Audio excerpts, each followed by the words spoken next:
Oregon Territory, early spring of 1870. The mountain air was brittle, laced with sawdust and pipe smoke, and the little town of Alder Pass was nothing more than a saloon, a sawmill, and a lean-to courthouse where men settled scores with fists or signatures. That day, the dusty square outside the general store had been repurposed into an auction block, makeshift and crude planks nailed across old whiskey barrels. Most of the town's men had gathered faces weathered by snow and silenced boots scuffed by months of hauling timber.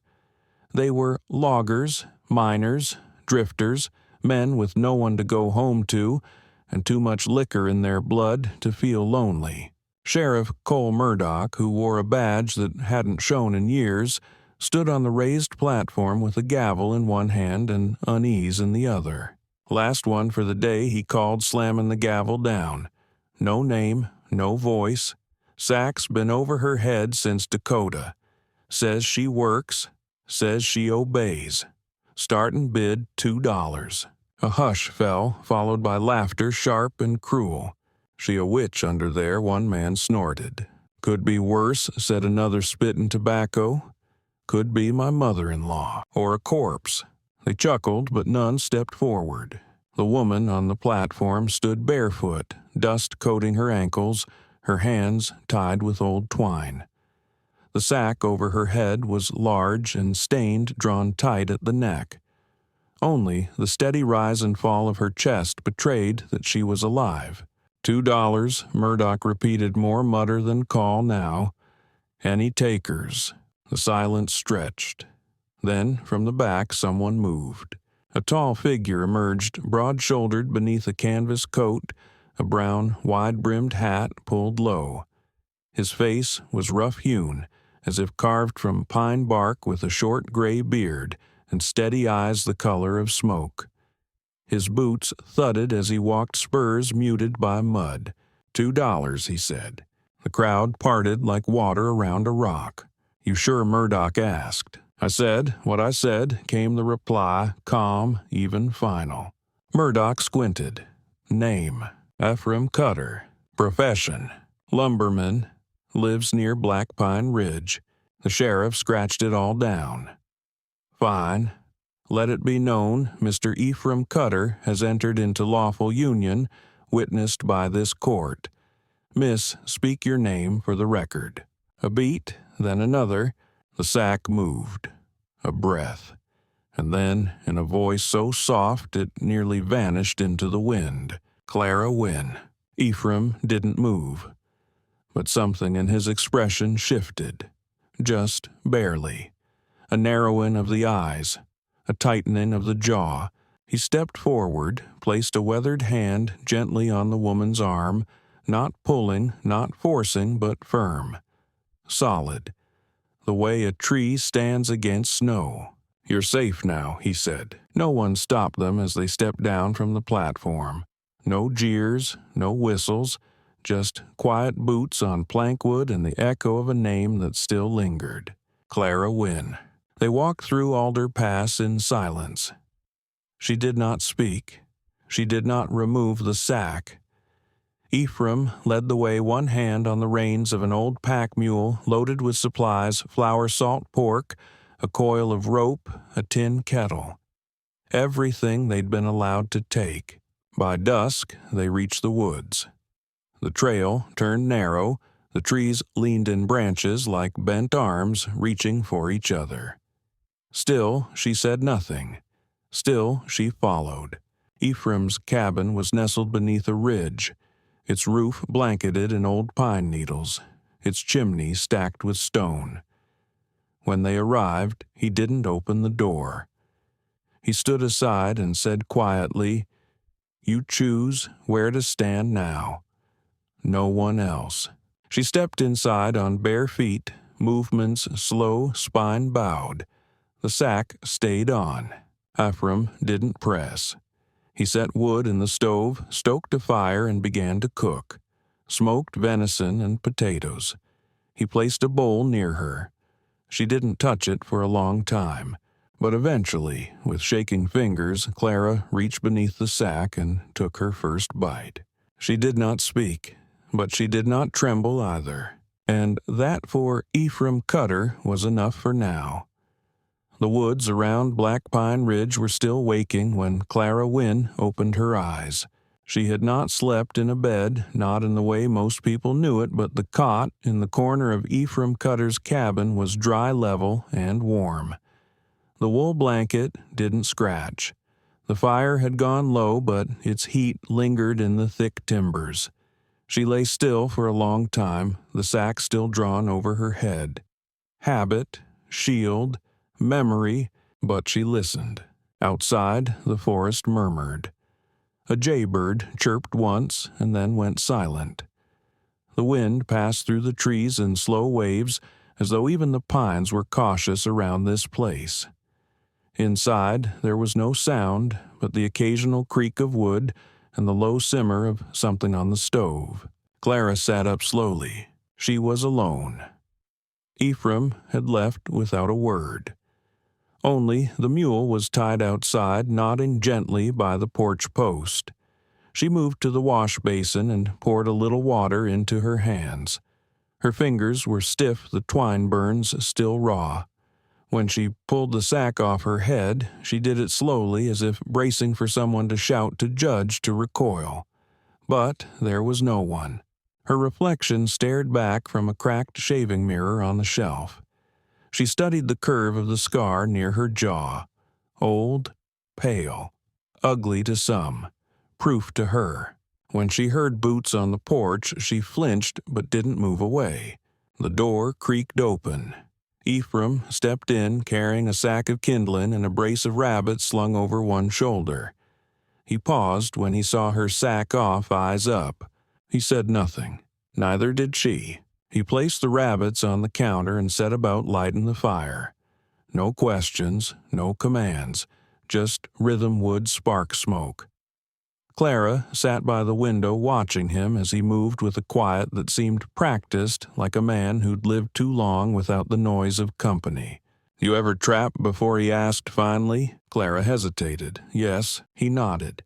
"I'll show you where I set the lines, if you want." She gave a slight nod. It was the closest thing to a conversation either of them had had in days. By midday, they were walking the trail behind the cabin. The trees here were tall and ancient. Sunlight trickled down in broken shafts, painting the earth in gold and shadow. Ephraim led her to a thicket near a stream where small wire snares hung low. He showed her how to reset them, how to tell when something had come by. Clara didn't speak, but she followed each motion closely, mimicking the folds and tucks of the snare line. Her hands, though bruised, were steady. Ephraim straightened, watching her silently for a moment. "You from Missouri?" he asked. Clara didn't answer right away. Then, not any more. They walked in silence again, but it wasn't the heavy silence of strangers. It was the quiet of people sharing the same path, even if they didn't share the same words. Back at the cabin, he gave her a tin mug of coffee, bitter strong. She sipped it slowly. Later that evening, she offered to help clean the rabbits. He nodded, handed her the knife, watched as she worked with practiced efficiency. She didn't flinch at the blood, didn't hesitate. "You've done this before," he said. Clara looked up. "I've done what I had to." That night, they sat opposite each other near the fire. The stew they'd made together simmered in the pot. Ephraim spoke once more, his voice low. "There's no one out here but the trees. You don't have to wear that sack anymore." Clara looked down at her lap. Her fingers tightened around the fabric still resting there, folded familiar. "I know," she whispered, "but it's not just for hiding. Sometimes it's how you survive." Ephraim didn't argue. Instead, he added another log to the fire and sat back in his chair, letting her silence speak for her. In the flickering light, her eyes shone not with tears, but with something else. Awareness, a cautious kind of beginning. And in the woods outside, the wind shifted, carrying with it the faintest scent of thaw. The days at Cutter's cabin settled into quiet rhythm. Clara rose before sunrise, stirred the stove fire back to life, and prepared coffee in silence. Ephraim, already awake, would return from the trap lines just as the sun broke through the trees. Sometimes they spoke. More often, they didn't. It wasn't cold between them, just measured two people learning the shape of peace. Clara began to breathe easier. She'd folded the sack and tucked it deep beneath the cot, unsure if she was done with it forever. But each day she left it untouched felt like a victory. Her scar no longer felt like a brand, more like a boundary she'd survived crossing. It was mid-morning when she heard the first sign that the past hadn't forgotten her. She was out by the edge of the tree line rinsing clothes in a stream that cut through the ridge. The sunlight was just beginning to filter through the pine boughs when a sound caught her ear hooves. Not Ephraim's mule. A faster pace. Heavier. She crouched lower, listening. The rider didn't stop at the clearing. Whoever it was passed beyond the ridge trail heading toward the logging roads. Still, Clara's hands began to tremble. She gathered the wet linen quickly and hurried back to the cabin. Ephraim met her at the porch, brow furrowed. "Someone's out there," she said before he could ask. "I heard," he replied. "Didn't stop, just rode past the South Fork." "Looking for someone," Clara murmured. Ephraim's eyes narrowed. "Looking for you." She didn't answer. That evening, over stew and cornbread, Ephraim spoke again. "You can tell me what brought you here. You don't have to. But I'm not blind to trouble when it rides past my door." Clara stared into the fire for a long time. Then her voice came low, wrapped in splinters. "I worked at a boarding house in Kansas City. Ran by a man named Merrick Hall. He was dangerous. Thought he owned the girls that worked for him. When I said no, he came at me. I shoved him. He slipped, hit the stove." Her fingers trembled as she gripped the tin cup. "He died. No one believed it wasn't murder. No one believed me at all. They said I tempted him, that I led him on." Ephraim listened, his eyes fixed on hers. "They sold me off to pay the boarding house's debts, like a piece of livestock. One trader to another, then that auction platform. The sack was their idea. Said it made it easier if no one saw my face. Easier for men to imagine what they wanted instead of what was real." Ephraim leaned forward slightly. "And what is real, Clara?" She looked up. Her voice didn't shake. "That I'm not anyone's shame." He nodded once. "Then no man has the right to treat you like you are." The room went still. Clara didn't cry. Not then. But she looked down at her hands and whispered, "I thought it'd always be like that. Always hiding. Always waiting for someone else to decide what I was worth." "Not anymore," Ephraim said. "Not while you're here." That night, long after the fire had dimmed to coals, Clara sat at the window. Moonlight cast pale stripes across the wooden floor. She fingered the edge of the sackcloth, then let it go. She stepped outside into the cool air. Ephraim sat on the porch, sharpening a hatchet. Clara stood quietly beside him for a moment, then asked, "Why did you say yes back at the auction? You didn't know me, didn't even see my face." He paused, stone sliding against steel. "Didn't need to." "But why?" He met her eyes slow and steady. "Because I saw how no one else did. And sometimes that's enough." She didn't answer, but she sat down beside him. Close, not touching, just near. Above them the stars shone between the branches like pieces of a story still waiting to be told. By late spring, the forest around Cutter's cabin bloomed with quiet color, dogwood flowers along the creeks, bright green moss unfurling on the shaded rocks. Ephraim began taking Clara with him on the mule when he rode to check the traps or collect cut lumber from the ridgeline. She never asked for permission. He never treated it like it had to be given. Clara was learning to laugh again softly at first, like someone relearning breath after being held under too long. Ephraim didn't try to draw it from her, but when it came, he listened like it mattered. One evening, as they returned from hauling fresh timber down to the lower creek bed, Clara pulled her shawl tighter and said, "I don't think I'm hiding anymore." Ephraim didn't look at her. He only said, "Good. That sack didn't suit you." She smiled at that, even if it ached. The piece they had carved into the woods held until the stranger came. He arrived on a Tuesday. Clara saw him first from the window, a flicker of motion between the pines. A rider alone, moving slow but deliberate, like a man with too much patience and not enough kindness. She stepped away from the window, heart thudding. "Ephraim," she called softly. He stepped in from the barn, wiping his hands on his trousers. "There's someone coming." By the time the knock echoed on the cabin's door, Ephraim was already there. He opened it to reveal a man in a dusty gray coat boots, scuffed from long miles, a revolver resting comfortably at his hip. His beard was patchy, more shadow than scruff, and his eyes were ice under storm clouds. "Afternoon," the man said with a slow professional drawl. "Name's Corbin. Passing through. Heard there might be a sawyer up this way with a strong back and decent timber." Ephraim didn't blink. "You're standing in front of him." Corbin smiled without warmth. "Well, then maybe we'll talk trade."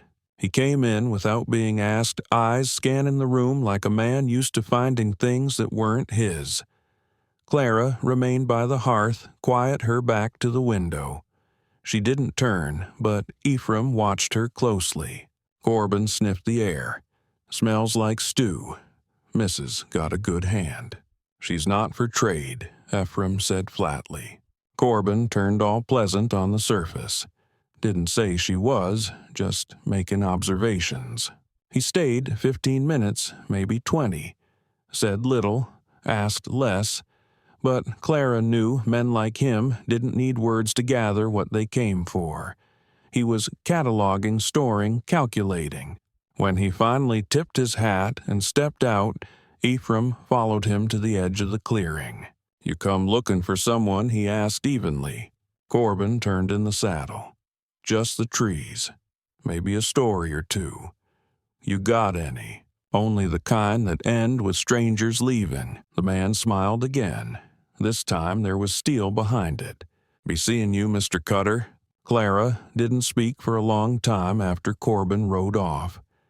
She sat by the table, hands clenched in her lap, staring at the half-braided coil of rope Ephraim had left from that morning's repairs. "He knows," she said finally. Ephraim didn't ask who she meant. That night, they didn't sleep. Ephraim sat at the table, sharpening his blade by lantern light. Clara stood at the window long after the forest had gone still. The moon hung high, but even its light felt nervous. "He'll be back," she whispered. Ephraim nodded. "Then we'll be ready." She turned to him. "You could let me go. I'll run again. It would keep you safe." Ephraim looked up slowly. "Don't talk like you're alone anymore." For a breath, neither of them moved. Then she crossed the floor and sat beside him, close enough that their knees touched. She laid a hand on his arm, not seeking protection, only presence. "We'll face it together, then," she said quietly, and from the trees the wind stirred as if the forest itself had heard her vow. Morning in the woods came with a hush, not a song. The birds stayed quiet as if sensing the weight in the air. Even the stream behind the cabin moved slower, its voice muffled beneath the thick mist that clung low to the roots. Inside the cabin, Ephraim stood at the table, rolling up a crude hand-drawn map. Clara sat across from him, her hands clasped tight around a tin cup that had long gone cold. "He's not just passing through, Ephraim," said voice low. "Men like that don't travel for timber. He's hunting something. Or someone." Clara didn't flinch. "Me." Ephraim nodded once. "I've seen that kind before. He's quiet because he's deadly. Won't need a second chance to do what he came for." Clara set the cup down gently. "So, what do? We use what he thinks he knows." For the first time in days, Clara's hands stopped trembling. They spent the morning preparing. Ephraim took his old rifle from behind the beam near the hearth, cleaned it, slowly checking every groove, every gear. Clara, without being asked, packed a satchel with dried meat, hard biscuit, and a flask of boiled water. Her movements were efficient, no panic, no wasted energy. She had been running too long not to know how. At midday, Ephraim led her out to the woodshed behind the cabin. There, in a rough chest buried beneath firewood, he pulled out the sack. The same sackcloth that had once covered her head, a prison of shame and silence. He offered it to her, both hands open, reverent. "You don't have to wear it," he said. Clara looked at it for a long time. Then, gently, she took it. This time she whispered, "It's not to hide. It's to bait the trap." They didn't speak much as they moved. Words weren't needed. The plan was simple, dangerous, and clean. Clara would ride north through the old fire trail, the one overgrown with moss and fox prints. Ephraim would ride west, circle back through the ravine, and bring Sheriff Langston from the ridge town with him. "He won't resist a girl alone," Ephraim had said, eyes cold. "Not if she looks scared. Not if she looks easy." Clara's mouth had curled bitterly. "He'll see what he wants." And that was the point. Before she mounted the mule, Clara pulled the sack over her head again. It was clean, now smelling faintly of cedar and soap. It slipped over her hair like a memory, but she did not tremble. "Can you breathe?" Ephraim asked, voice hoarse. "Yes." "Can you run if you have to?" "I won't need to." He looked at her one last time. Then he stepped forward and for the first time since they'd met, kissed her forehead, not like a husband or lover, but like a man praying over something sacred. "Come back to me," he said, "only if you bring the law." She mounted the mule and turned toward the trail. He watched her vanish into the mist. Clara rode with the steadiness of someone who had learned not to look over her shoulder. The sack muffled the world, muted. The birdsong dulled the wind. She followed the trail's curve by instinct, by the lay of the land and the scent of pine sap on bark. Her breath came even. Her heart not so much. 2 hours passed before she heard hoofbeats behind her. He was subtle at first, just far enough to stay out of sight. Then, as the trail narrowed through a hollow, the sound grew louder, deliberate, approaching. Clara didn't speed up. She didn't turn. Let him believe she was prey. The trap would only spring once.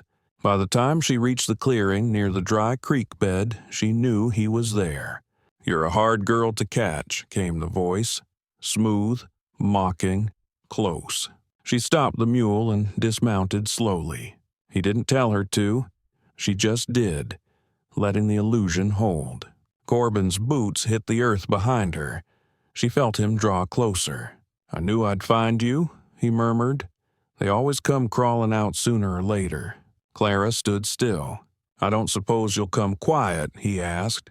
From the trees behind there was a click of iron. "No," said Ephraim, stepping from the shadows with his rifle raised, "but I will." Corbin spun, but the sheriff was already there too. Langston and 2 deputies flanking the trees. "Drop it," the lawman barked. Corbin hesitated, long enough for Ephraim to close the distance. "I said drop it." The bounty hunter's gun clattered to the forest floor, and just like that the trap was sprung. Clara pulled off the sack and looked Corbin in the eye. This time, she said, voice like flint, "You were the one who didn't see clearly." The sky over the pines that evening stretched wide and pale, washed in soft lavender and the final strokes of sunset. Clara stood at the edge of the clearing. her fingers twitching against the hem of the burlap sack she still held in her hands. It was folded now, creased by use and meaning. She had carried it like armor, like a mask, like a banner. But tonight it was only fabric. Corbin had been taken bound, charged, and carted off in silence. Sheriff Langston hadn't asked questions. He'd seen enough, heard enough.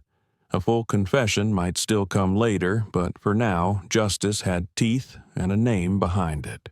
Back at the cabin, Ephraim chopped wood with the kind of quiet fury that masked a deeper storm. Every thud of the axe against the stump echoed through the trees like a heartbeat. He hadn't spoken much since they'd returned. Neither had she. But not all silence meant distance. Sometimes it was the only thing gentle enough to hold the weight of a day like this. Clara finally stepped into the cabin and placed the sack on the table. Not folded like something to be hidden, but laid out like a relic proof of what she'd lived through. Ephraim didn't look at it. He didn't have to. His eyes remained on the hearth as he stoked the fire. "You did it," he said at last. "No," she replied. "We did." He paused, leaning his weight on the iron poker. "You were brave. I was terrified." "You still are." Clara sat at the table, tracing one finger along the grain of the wood. "Less than before. But I don't know what to do now. Who to be." Ephraim turned slowly. His face was drawn tired, but steadier than she had ever seen it. "You be Clara," he said. "Whoever that is now." She gave a bitter smile. "Clara's a name I gave myself when I had nothing left. It wasn't real. It is now," he said simply. "You chose it. That makes it yours." Her breath caught in her chest. So many names had been taken from her. Ones whispered, ones yelled, ones written down beside prices and threats. But this one, Clara, had been her own. Even if born from pain, it had become her anchor. Ephraim moved to the shelf and took down a small box, worn pine held shut by a leather strap. He laid it in front of her without speaking. Clara opened it slowly. Inside, wrapped in oilcloth, was a mirror. Oval, cracked along the edge, but clear enough to show her face. She hadn't looked in one since Missouri. Her reflection stared back a woman with hollow cheeks, wind-touched lips, eyes that had seen too much. And the scar, faint now, a soft line along her right cheek curved like a question left unanswered. "I thought you should see," Ephraim said quiet. "Not because you owe it to anyone, just because it's yours." She looked up at him. "Do you still see it? The scar?" She nodded. He stepped closer, kneeling beside her. "I see it," he said. "Same way I see the grain in this table, the bend in that door frame, the notch in my axe handle. It's part of the story, not the whole." Tears rose hot in her eyes, but she did not let them fall. "I didn't think I'd ever be more than what happened to me," she whispered. Ephraim reached for her hand. He didn't squeeze, just held it like it mattered. "You are. You already are." They sat like that as the fire burned low and the stars blinked open above the ridge. The weight between them wasn't sorrow anymore. It was memory, yes, but also recognition. Two people who'd survived different storms and met in the clearing that came after. Later that night, as they prepared to sleep, Ephraim unfolded a small cloth pouch and handed it to her. "What is it?" she asked. "Something my mother left me. Never had the courage to use it before." Clara opened the pouch. Inside was a silver brooch in the shape of a pine cone, small, delicate, the kind of thing worn by someone not hiding anymore. She stared at it. "You don't have to wear it now," he said, "or ever." She looked at him, then pinned it gently to her shawl. "It's time," she said. That night, she slept without the sack by her side. The morning air was brittle, the kind that hinted spring had not yet claimed the high ridges of the forest. Thomas Keene stood on the porch of the cabin sharpening a hunting knife in slow, even strokes. Inside, Mara sat at the table, her fingers wrapped around a tin mug gone cold. Neither had spoken in a while, but the silence between them wasn't born of unease. It was strategy taking shape. "He's here for you," Thomas finally said. His voice was low but carried the weight of certainty. The man riding in on that chestnut mare, the one who asked about the scarred girl. Mara didn't flinch. She only blinked slowly, her eyes fixed on the grain of the wooden table. "You sure?" "Too sure," he answered. "He carries himself like a man who's not used to hearing no." She took a slow breath and stood walking to the wooden chest at the foot of her cot. The hinges creaked as she opened it and pulled out the thing she had sworn she'd never wear again, the sack. The coarse fabric still held the smell of dried dirt and old shame. She held it in her hands, her fingers brushing the frayed hem. For a long moment, neither of them said a word. "I'll wear it again," she said finally, her voice calm. "One more time." Thomas looked up from his blade. "You don't have to." Her gaze met his. "This time I choose it." That changed everything. They laid the plan out over the next hour. Mara would ride out alone, taking the Eastern Ridge Trail. The man, whoever he really was, would follow. She would lead him through the narrow pass and into a dry creek bed where Thomas and Sheriff Hollings waited. It was a risk, but they didn't have many other options, and Mara refused to run any more. By midday, Thomas had fetched his second horse and packed it light. Mara dressed plainly, her old trail skirt, a faded blouse, and the boots she hadn't worn in weeks. She tied the sack over her head, knotting it tighter than she had the first time. But this time, the fear wasn't for herself. It was bait. As she swung into the saddle, Thomas approached with a small bundle, dried meat, a flask of water, and a folded note. "In case things go wrong," he said, handing it to her. She tucked it into her satchel, nodded, and looked at him through the rough weave of the sack. "They won't." He touched the side of her arm, a wordless promise passing between them. Then she turned the mare toward the trees and rode. The forest swallowed her quickly. Dust rose from the hooves, then vanished. Thomas didn't wait long. He mounted his own horse and took the south trail that led to the dry ravine. Sheriff Hollings was already there, waiting with 2 deputies. They were nervous, but steady. When Thomas explained the plan, the sheriff only nodded and checked his rifle. "Let's just hope she can keep him talking," Hollings muttered. Back in the woods, Mara guided her horse with precision. Every turn was measured, every glance over her shoulder timed. By late afternoon, the man was close, she could feel it. The way birds scattered behind her, the sudden pause in the wind. He was tracking her, sure and steady. She reached the creek bed just before sunset. The sun burned low through the trees, casting long shadows that shifted like ghosts. She dismounted, feigning panic, stumbling forward. The sack remained on her head. Moments later, he appeared lean-angular, with eyes like winter stone. He carried no badge, but he wore danger like a second skin. "Thought you could hide in the trees?" he said, stepping closer. Mara didn't answer. The man reached for her arm, and that's when Thomas called out from the bluff above. "That's far enough." Startled, the man spun toward the voice, drawing his pistol. But he wasn't fast enough.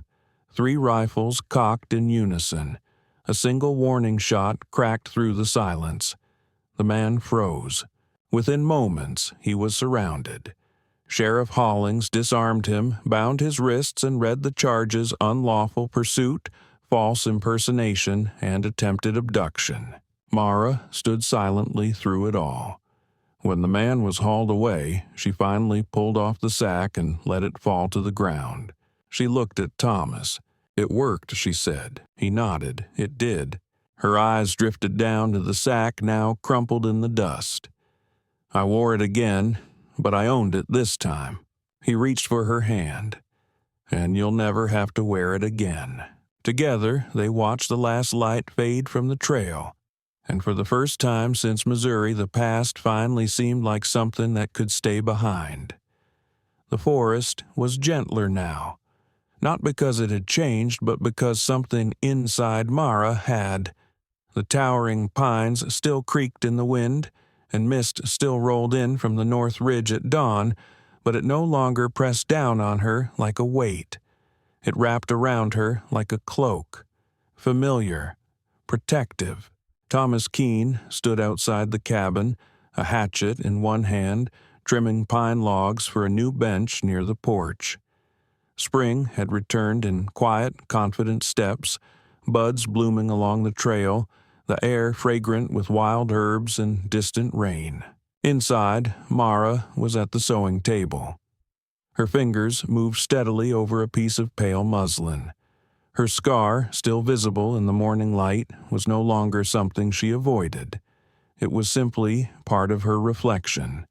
And in that mirror Thomas had set for her weeks ago, she saw not a ghost, but a woman who had survived. On the corner of the sewing table lay the sack, folded, clean, untouched since the day she dropped it in the dust after Cutter had been taken. She had not burned it, nor buried it. When Thomas asked why she kept it, she replied softly, "Because it used to be my prison. But now it's proof of what I lived through, of what I reclaimed." That afternoon, word came by courier, a letter from the territorial judge in Ash Hollow. Official, sealed. She read the words 3 times. All charges dropped. Case dismissed. Warrant rescinded. Miss Mara Finch is hereby free under law. Her hands trembled, but not from fear, from relief. Thomas took the letter and tucked it into a wooden box beside the hearth. Then he looked at her and said, "So, what do you want now?" And Mara smiled, not because she had all the answers, but because for the first time she could ask the question. The wedding was small. A clearing beside the creek where wildflowers pushed through the moss and the wind smelled of cedar. 4 posts, a white linen arch. No preacher, no paper. Just them. Mara wore a simple dress hand-stitched from the fabric she'd labored over for weeks. No veil. But in her hands she carried a scarf green, soft a gift from Thomas. It rested over her shoulders like sunlight, not to hide, but to honor what she'd become. Thomas stood beneath the arch in his only clean shirt and polished boots, his face roughened by years in the woods, but softened by something far stronger than weather. When she reached him, he took her hands. "I chose you before I ever saw your face," he said, "and I'll choose you every day after." Mara didn't cry, but when she whispered her vows back, her voice was steady. Steadier than it had ever been. "You saw me," she said, "and you didn't flinch. You gave me back my name." Their kiss was brief, but it carried the weight of every winter survived, every silence endured, every step taken forward when the world said to run. That night, under stars so bright they made the trees shimmer silver, Mara sat on the porch beside Thomas, the same porch where she had once stood afraid to speak. She leaned her head against his shoulder. He laced his fingers through hers. They said nothing. Because sometimes the loudest love is the quiet that stays. And so ends the tale of Mara Finch and Thomas Keene, not because their story is over, but because it finally found a beginning. Not all love stories are born with music and roses. Some are built with timber and truth. And in the Wild West, where bullets miss but hearts don't, those are the stories worth remembering. If this story touched your heart, like this video, subscribe to the Wild West Way, and ring the bell to ride with us through more true-hearted frontier tales.